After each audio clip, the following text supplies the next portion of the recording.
Zbog ovoga će vam rajčice rađati sve do jeseni. Zamislite da i u listopadu još uvijek berete svježe sočne rajčice, dok su drugi već počupali svoje biljke. Vaše i dalje bujaju, cvjetaju i daju plodove, kao da je sezona tek počela. Zvuči nevjerovatno, ali zapravo je jednostavno i ne traži nikakve skupe proizvode ni komplicirane postupke.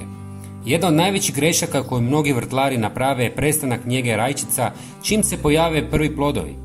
No upravo tada biljka najviše traži podršku. Da bi nastavila stvarati cvjetove i plodove tjednima, ključno je redovito uklanjati zapreke, osiguravati dovoljno svjetla i održavati ravnotežu vlage u tlu. Još važnije, u tom razdoblju treba je ciljana prihrana koja ne potiče rast lišća nego direktno hrani plodove.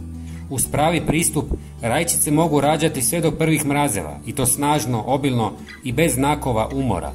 Ako želite imati zdrav, snažan i plodonosan vrt, bez korištenja kemikalija, lajkajte video i preplatite se. Svakog dana donosimo jednostavne ali moćne trikove iz prirode koji čine razliku. Pretplata je potpuno besplatna. Hvala vam. Prvi sastojak je žlica heljde koju ćemo usitniti u prah. Veoma malo vrtlara zna koliko je heljda zapravo dragocjena kad je reč o prirodnoj prihrani biljaka. Osim što sadrži obilje fosfora, kalija i kalcija, ona biljkama nudi i nešto dodatno, prirodne biljne regulatore rasta koji pomažu u razvoju snažnog korijenovog sustava i povećavaju otpornost na stres i bolesti. Kada se heljda samelje u fini prah, njezine se hranjive tvari oslobađaju brže i učinkovitije, pa ih biljke mogu odmah iskoristiti. Ako nemate heljdu, odlična zamjena mogu biti i riža ili zobene pahuljice, koje također hrane biljke i poboljšavaju strukturu tla. Istresite u 300 ml tople vode. Zatim dodajte 1 žlicu drvenog pepela, koji je prirodan izvor važnih minerala koji biljkama pomažu da rastu snažno i zdravo. Posebno je bogat kalijem, fosforom i kalcijem, elementima koji potiču cvjetanje, formiranje plodova i jačanje biljnih tkiva. Osim toga, pepeo neutralizira kiselost tla, stvarajući povoljne uvjete za usvajanje hranjivih tvari. Njegova upotreba u vrtu također pomaže u zaštiti biljaka od određenih štetnika i bolesti.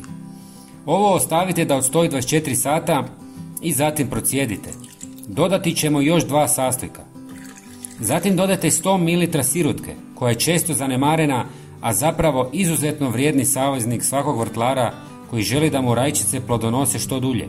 Bogata je kalcijem koji sprječava trulež plodova, fosforom koji potiče cvjetanje i stvaranje ovih plodova, te magnezijem koji podržava fotosintezu i opće zdrave biljke. I zadnji, opcionalan sastojak je soda bikarbona, jer pomaže u sprječavanju i suzbijanju gljivičnih oboljenja poput pepelnice, plamenjače koje često napadaju rajčice i drugo povrće. Sve razrijedite s još 2 litre vode i zalijevajte rajčice svakih 10 dana. Svaka biljka treba oko 300 ml ove prihrane. Pogledajte i naš sljedeći video gdje govorimo o tome zašto biste trebali zavezati bocu na stablo. Hvala vam i pozdrav!